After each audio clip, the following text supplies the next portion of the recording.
Ou seja, o falso profeta tem aparência, exteriormente se parece com Cristo. A sua igreja, os seus hinos, o seu modo de cultuar. Mas como você descobre que é falso? Ele tinha vestes, liturgia, exterior de um cordeiro. Tem todos os componentes de uma igreja, todos os componentes de um cristão, todos os componentes de um pastor. Mas como você sabe que ele é um falso profeta? Na hora que ele fala. É pelo seu ensino, a sua doutrina, a sua pregação. Tinha pele de ovelha, mas falava como dragão.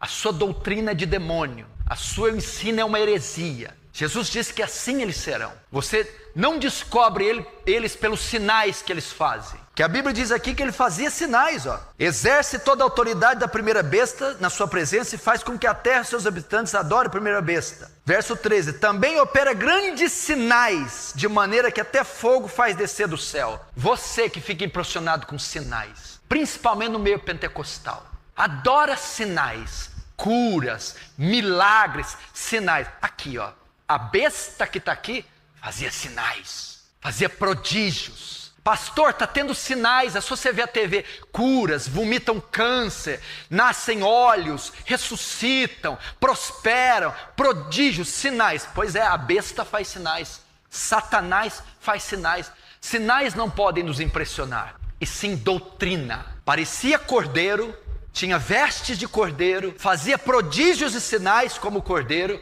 mas a hora que abria a boca, era um dragão, era doutrina de demônio. É Satanás, é assim. Sinais não podem te impressionar, e sim doutrina, ensinamento. Esses falsos pastores são marcados por sinais e falsas doutrinas. Ele decora a ficha da pessoa e chega diante da congregação descrevendo o perfil da pessoa, dizendo que é profecia, que foi o Espírito Santo. Lobo! Falso profeta! Mentira! Que propósito o Espírito Santo tem de adivinhar o RG de alguém? Isso traz glória para Deus? Conforma alguém à imagem de Cristo? Faz o reino de Deus avançar? Ainda que isso fosse verdade, que propósito o Espírito Santo tem de dar a um profeta o poder de adivinhar o endereço dele? Confissão positiva. Esses falsos profetas, principalmente os da prosperidade, ensinam que podemos trazer coisas à existência pelas palavras. Por isso o termo confissão positiva. Usa o texto de Provérbios, poder da língua. O que a confissão positiva ensina? Pense positivo, declare, decrete, determine. Você vai ver muito essa doutrina na Igreja Internacional da Graça, o R.R. Soares ensinando isso. E quanto da igreja brasileira não bebeu da confissão positiva? Determina, declara, decreta. Talvez alguns que estão aqui ainda fazem isso quando estão orando. Senhor, eu determino a cura. Senhor, eu declaro a vitória. Senhor, eu decreto a bênção. Isso é confissão positiva. Isso é heresia. Isso veio de gnosticismo, de nova era. Parece até uma forma nova de Gênesis capítulo 1. E disse Deus, haja luz, e houve luz. Esses homens estão se assemelhando a deuses. Só Deus pode decretar alguma coisa. Só Deus pode declarar alguma coisa. Só Deus pode determinar alguma coisa. Nós não podemos decretar nada. Por isso a Bíblia são chamadas os decretos divinos. Deus decretou presente, passado, futuro. Deus trouxe a existência pelo poder da sua palavra. Haja luz e houve luz. Deus determina, predestina, elege. Nós não fazemos nada. Isso é confissão positiva. O R.R. Soares, para eu ter ideia, ele ensina assim. Você jamais pode colocar na sua oração, Senhor, se for da tua vontade. Se você orar e colocar se for da tua vontade, você já decretou a derrota. Heresia, blasfêmia. Pai nosso que estais no céu, santificado seja o vosso nome, venha a nós o vosso reino, seja feita a tua vontade, assim na terra como no céu. Ele disse que você não pode falar isso, porque quando você diz, Senhor, faz a tua vontade, é falta de fé, você está descrendo. Você tem que determinar. O R.R. chega a ensinar que você tem que exigir de Deus. pressionar Deus, pôr Deus na parede, declara a cura, declara a bênção, declara a vitória.